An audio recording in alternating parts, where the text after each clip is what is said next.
In our few minutes together this morning, I want you to listen to the stuff about sex. But I want you to pay attention to the stuff about power. Sort of come for the sex, stay for the power. Okay? Because if you do that, we'll take away at least a few lessons for business internal investigations from the impeachment investigation of a state governor. Robert Bentley was a 70-year-old dermatologist in Tuscaloosa, Alabama, a deacon at the First Baptist Church of Alabama and Tuscaloosa, and probably the most unlikely gubernatorial candidate in modern Alabama history. His senior advisor was a woman named Rebecca Mason, a married woman, not his wife. Dr. Bentley, soon to become Governor Bentley, began a relationship with Ms. Mason. Diane Bentley, Dr. Bentley's wife of 50 years, discovered the relationship and was displeased.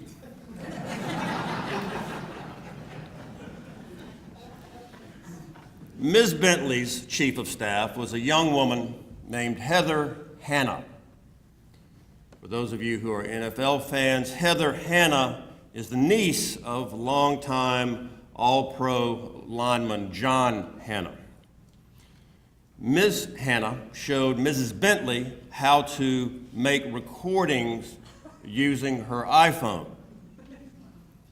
Mrs. Bentley did, capturing several conversations between Governor Bentley and Mrs. Mason. I love that. I do love that.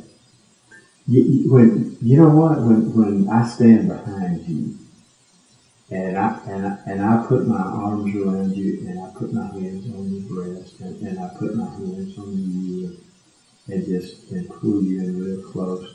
I love that too. There is more, but I will spare you. Governor Bentley was also an inept user of text messaging. He gave Mrs. Bentley his state-issued iPad.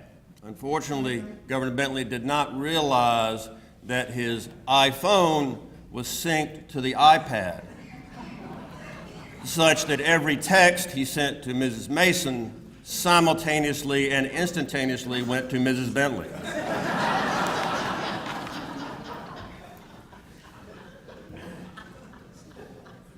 This is somewhat difficult to read. The blue text on the right are Governor Bentley. The gray text on the left are Mrs. Mason's. Governor Bentley says, "I'm so in love with you. We are pitiful." Mrs. Mason responds, "Poor Rocky." The governor says, "Poor Robert, poor Rebecca." And then in a phrase that is now chiseled in Alabama political history, Mrs. Mason says, "Yes, bless our hearts and other parts."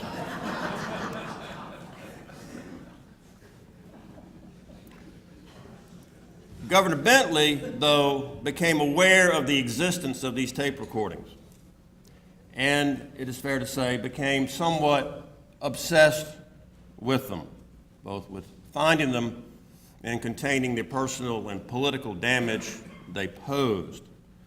He threatened Heather Hanna, Mrs. Bentley's chief of staff, suspecting correctly that she was at the root of his problems. On the eve of Heather Hanna's testimony before the Alabama Ethics Commission, her car was vandalized. If you can't read it, it says, "Bitch, die." And Governor Bentley, over time, became increasingly focused on recovering the tapes and punishing those who had made them. He began using law enforcement, including the chief of his dignitary protection unit, a trooper named Ray Lewis, to attempt to find the tapes. That photograph is actually a wire photograph taken the night of the successful election. Staff and supporters are on the floor below celebrating. Governor Bentley and Ray Lewis, the chief of his protection unit, are above them on a mezzanine. And Ray Lewis, the moment before this photo was taken, had just told the governor, pointing down to the floor, that Heather was his problem, hence the look on Governor Bentley's face. The misuse of law enforcement by the governor became a focus for us. He sent state troopers to shake down current and former staffers in an effort to find and neutralize the tapes. And he attempted to create within ALEA, the Alabama Law Enforcement Agency, a special investigations unit in an effort to gin up a criminal case against Heather Hanna, an effort that was only thwarted candidly by the backbone of one trooper asked to do that.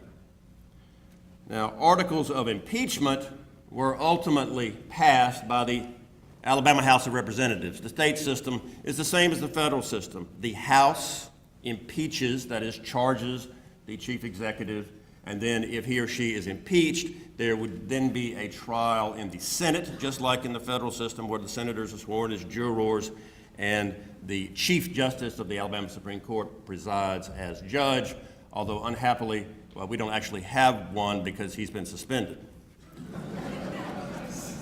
We don't have a Speaker of the House either. He's actually in prison. We began impeachment hearings at 10 a.m. Monday, April 10th. The governor had been in negotiation with the special counsel appointed by the special prosecutor appointed by the Attorney General. By 4 o'clock Monday afternoon, he had pled guilty to 2 state criminal misdemeanors involving campaign finance and had resigned. Now, all that's racy and somewhat entertaining to be sure, but what relevance does it have for us with regard to corporate internal investigations? First, in both situations, we have to know who the client is. As I'm sure you've immediately recognized, these are the members of the Alabama House Judiciary Committee. 15 people who have very different approaches, different agendas, different levels of sophistication, and different interest in the matter at hand. Technically, the committee as a whole was my client. In reality, I had 15 clients, although it's personified by the chairman of the committee, much as a general counsel may personify a company. But in a corporate internal investigation, this is the first question we have to ask. Who is the client? Is it the company? Is it the board of directors? Is it the audit committee? Is it a special litigation committee in a derivative lawsuit situation? Who is the client? And the answer to that question will determine a great deal of process and substance in our product. Secondly, we need to figure out the right team for a corporate internal investigation. Smart lawyers are nice, but they are not enough. We have to figure out who are the right talents for this problem. In Washington long ago, I was special counsel to the House Banking Committee for the Whitewater-related investigation of then President and Mrs. Clinton. That's probably one reason I got the job. It wasn't my ties. The impeachment team included a former AUSA, a former federal prosecutor from the Middle District of Alabama, the federal district that encompasses the state capitol, because he would know the players and the landscape. It included one of my partners who's a former Wall Street analyst, because there were going to be issues of money and property misuse. And also, just to be safe, I had a former Marine helicopter gunship pilot. Another question we need to ask ourselves when we're thinking about a corporate internal investigation is the forum.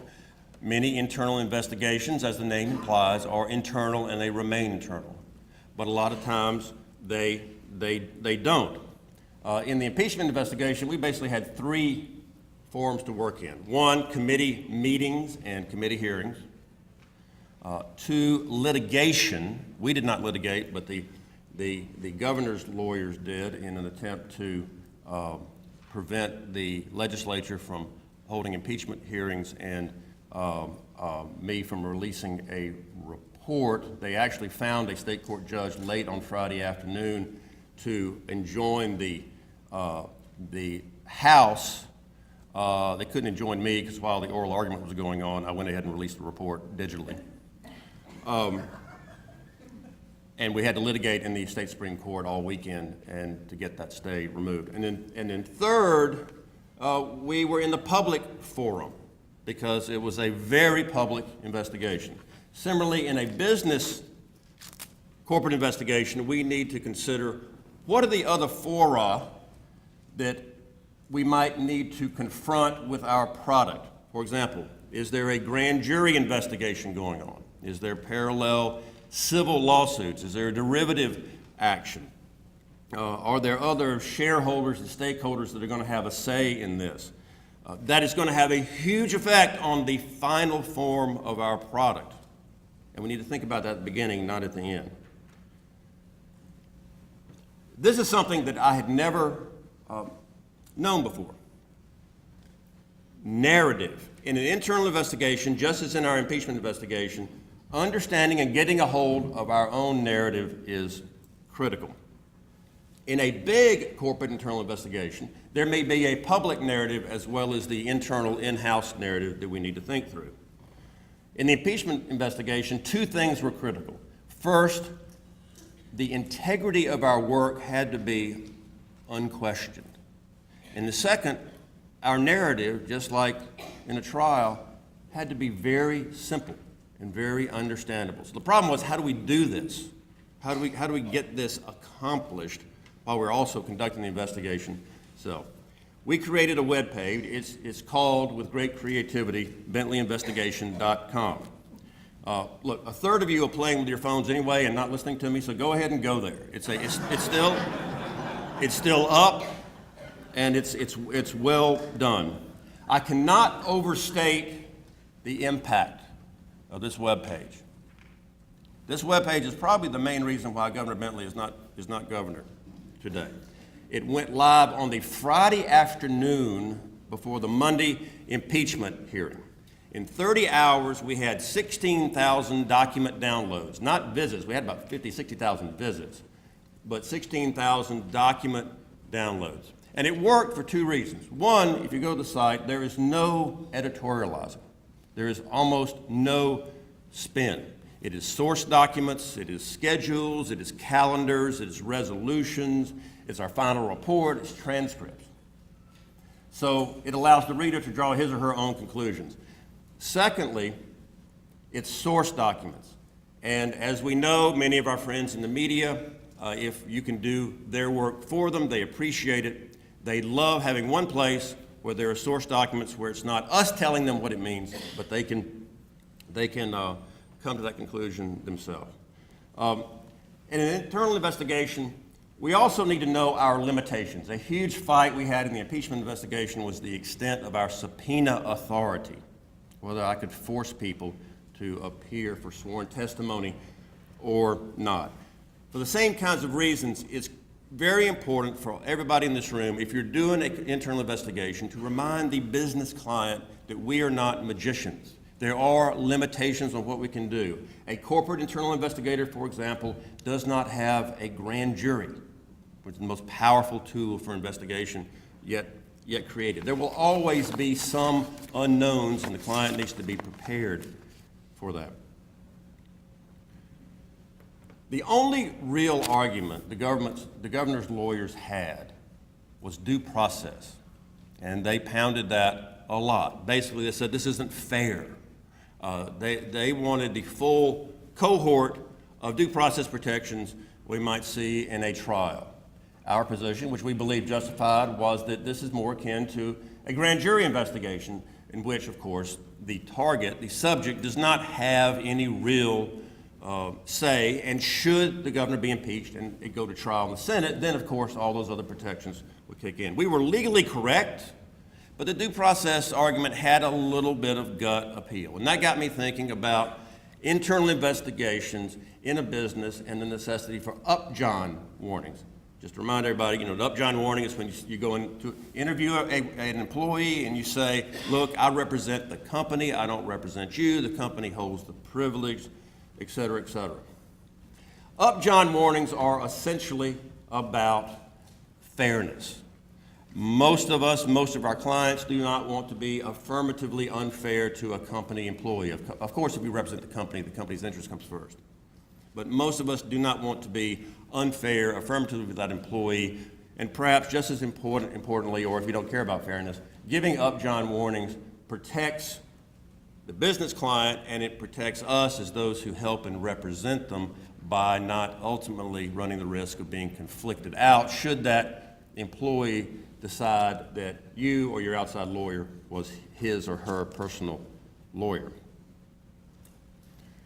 All right, as Governor Bentley packs up and as I prepare to leave you, what can we summarize from his impeachment experience?